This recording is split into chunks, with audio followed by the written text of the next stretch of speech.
ગુલાબી શાક પનીર બટર મસાલા બનાવવાનું છે। તેના માટે મેં 1 ચમચો બટર અને થોડું એવું તેલ લીધેલું છે।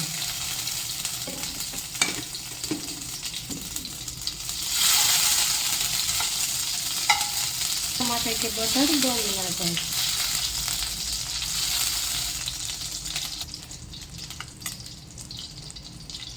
બટર બરોબર ગરમ થઈ ગયું છે। તેના માટે ધીમે ધીમે લવિંગ, 3 મરી,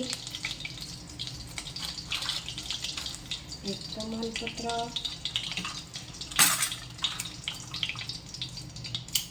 અને 1 નાનો તેજનો ટુકડો લીધેલો છે। હવે બરાબર આ મસાલાને સાતળશું।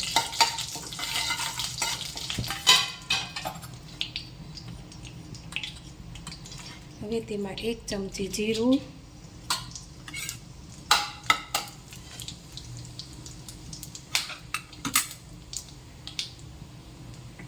પછી તેમાં મેં 2 મીડિયમ સાઇઝની ડુંગળી લીધેલી છે તે ઉમેરી દઈશું।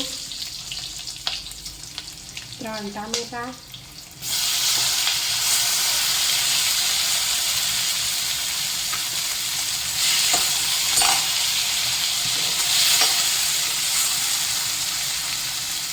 બધું બરાબર હલાવીને મિક્સ કરી લઈશું।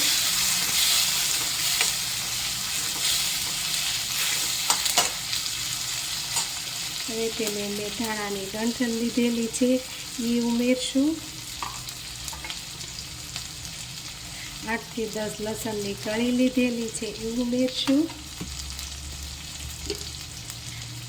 એના પછી મેં 1 ચમચી મગજતરી લીધેલી છે તે ઉમેરશું। પછી 8 થી 10 કાજુ એ ઉમેરશું। પછી બધું બરોબર મિક્સ કરી લઈશું। ગેસની ફ્લેમ ધીમી રાખવાની છે।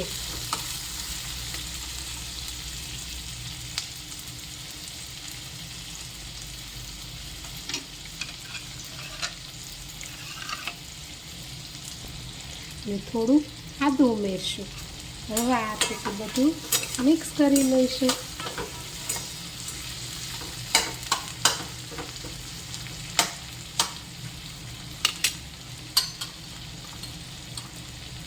એમાં થોડું જીરું, હળદર અને 1 ચપટી ખાંડ,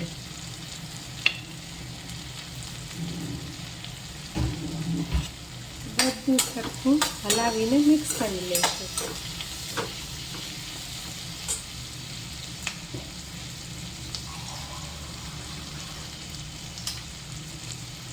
હવે આમાં થોડું પાણી ઉમેરશું।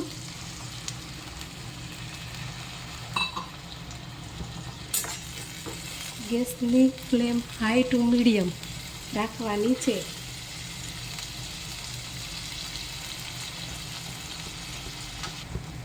થોડી વાર ઢાંકીને ચડવા દઈશું। હવે આપણે જોઈ લઈએ। શાક, ટમેટાં અને ડુંગળી મસ્ત રીતે સોફ્ટ થઈ ગયા છે।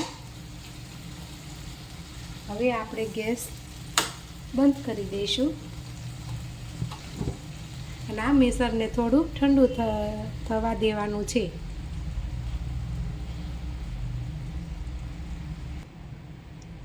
હવે આ મિશ્રણ ઠંડુ થઈ ગયું છે તેને આપણે એક મિક્સર જારમાં લઈ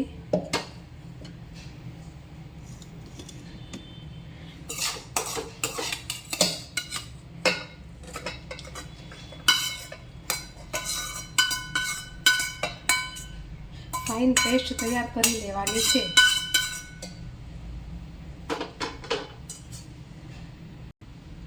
આમાં મેં થોડું પાણી ઉમેરેલું છે।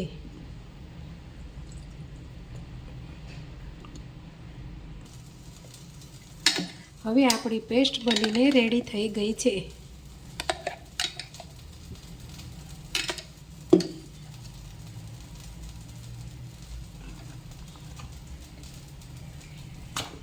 મેં બાઉલમાં પાછું થોડું બટર,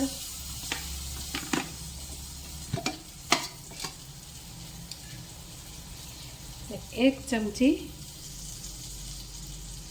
તેલ ઉમેરીશું.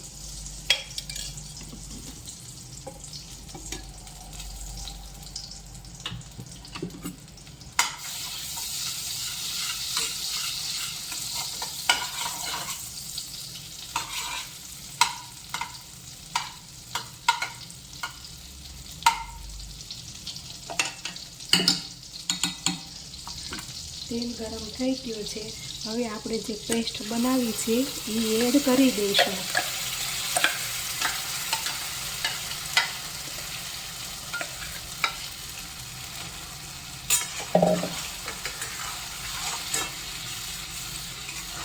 બધું બરોબર મિક્સ કરી લઈશું.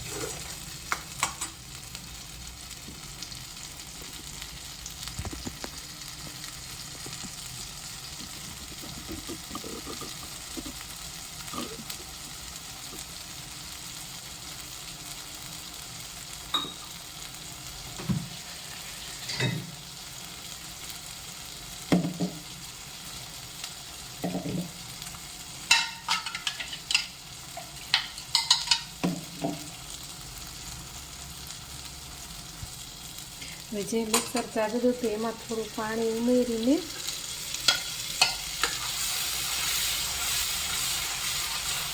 પાછું બરાબર રીતે મિક્સ કરી દઈશું.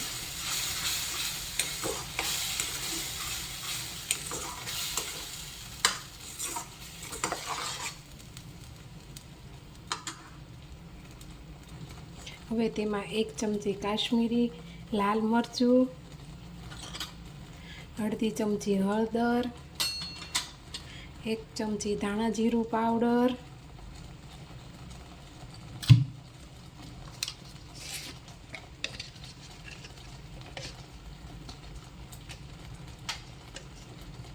અને સ્વાદ અનુસાર નમક એડ કરીશું. હવે બધું બરોબર મિક્સ કરી લઈશું.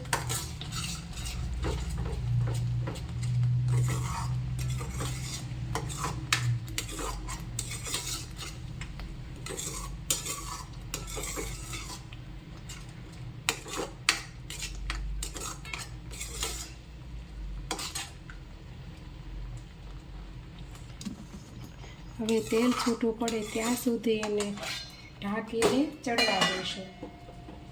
ગેસની ફ્લેમ ધીમી રાખવાની છે.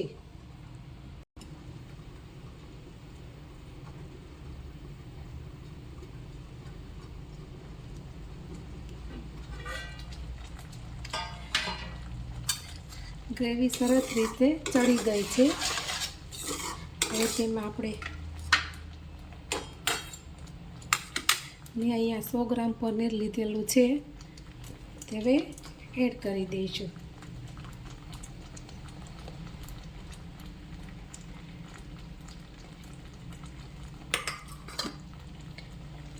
તેની ઉપરથી ફ્રેશ ક્રીમ,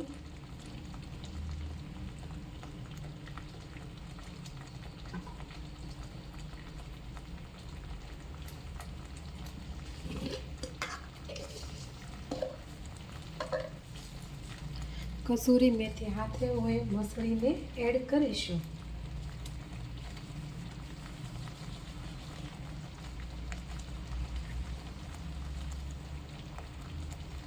બધું બરોબર મિક્સ કરી લઈશું.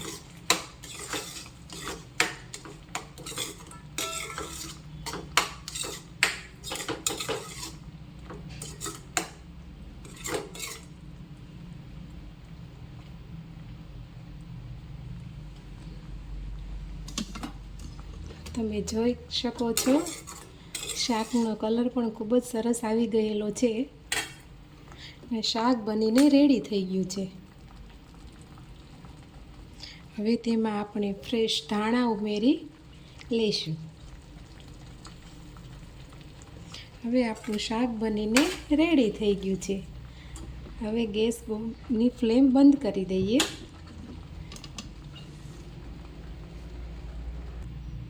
હવે આપણે સર્વિંગ બાઉલમાં સર્વ કરી લઈએ.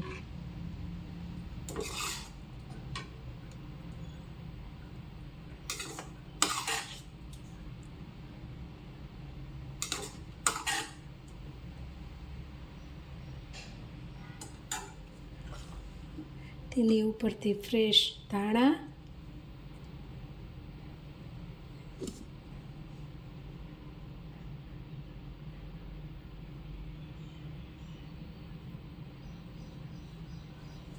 તો ચાલો આપણું પંજાબી શાક બનીને રેડી થઈ ગયું છે.